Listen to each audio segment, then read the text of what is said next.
السلام عليكم ورحمة الله. مرحبا بكم في شهوة خديجة أم مريم. اليوم إن شاء الله غنقدم لكم واحد الطورطة محشوة بالريكوتا واللوز. في مقادير العجين 300 غرام ديال الفورس، 150 غرام ديال السنيدة، 100 غرام ديال الزبدة، بيضة وحدة، خمارة ديال 15 غرام ولا 14 غرام.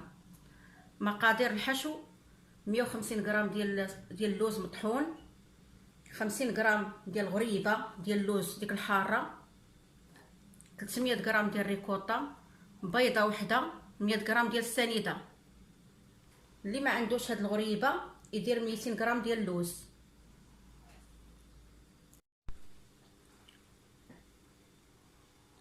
غنبداو على بركه الله. بسم الله توكلنا على الله. غنديروا الدقيق 300 غرام، غنديروا السنيده 150 غرام،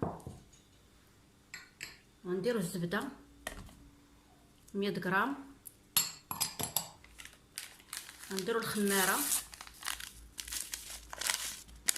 15 غرام ولا 14 غرام، غنديروا البيضه،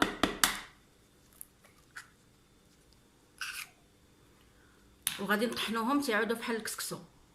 واللي ما عندهاش هاد الروبوت دير بايدها ودوزو في البوسيار. ها هو الخليط من بعد ما طحناه، وهذا الروبو غنخدمو به الحشوه. ها هو من بعد ما وجد الخليط عاد بحال هاد الشكل.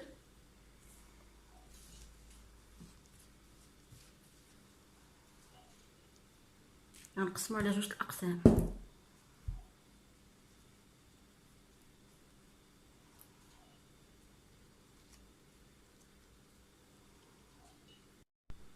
غناخد مول غندهنو بالزبده وندردرو بالدقيق، وغندير نص ديال الخليط في المول. والروبو بلا ما نغسلوه غنحتاجوه.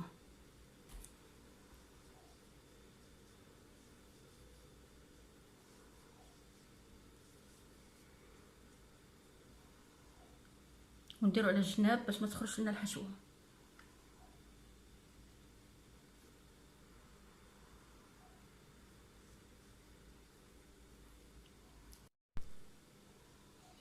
من بعد ما قادينا العجينه في المول، ما نضغطوش عليها بايدينا ولا شي حاجه، تبقى بحال هكا. نحطوها جانبا ونبداو في تحضير الحشوه. نفس الروبو ما نحتاجو لا نغسلوه لا والو، غنخدمو به. غنديرو اللوز، نديرو ديك غريبه، نديرو السنيده، بيضه،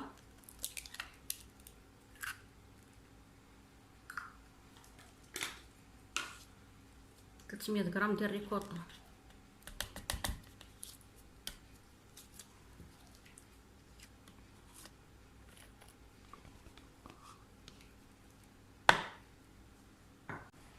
وغادي نطحنو.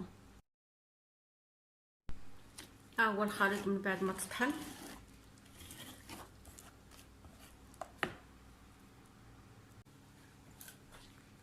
دابا غنكبو هذا الخليط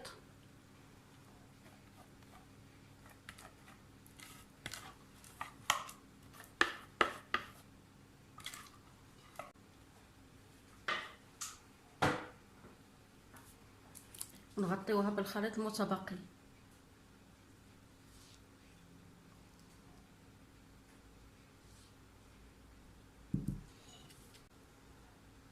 هاهي من بعد ما قاديت لها الوجه ديالها غير بهذه الطريقه من الفوق بلا ما نضغط عليها، وغندخلها للفران اللي سخنته من قبل على 180 درجه حتى تحمر. ما بين كتاخذ الوقت ما بين 30 دقيقه حتى 45 دقيقه. وبالنسبه للناس اللي في المغرب يديروا جبلي، لما كانتش الريكوتا يديروا جبلي، لانني فايت لي جربتها وجات زوينه.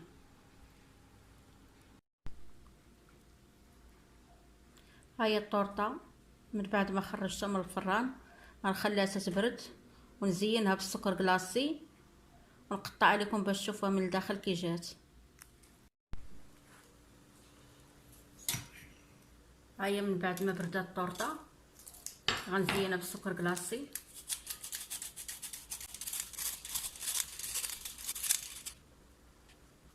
هذا هو الشكل النهائي ديال الطورطه، كتجي على هذا الشكل. قطعت لكم هاد الطريف باش تشوفوها كي كتجي من الداخل، كتجي زوينه. نتمنى انها تعجبكم وتجربوها. دمتم في رعايه الله، والى اللقاء في فيديو قادم ان شاء الله.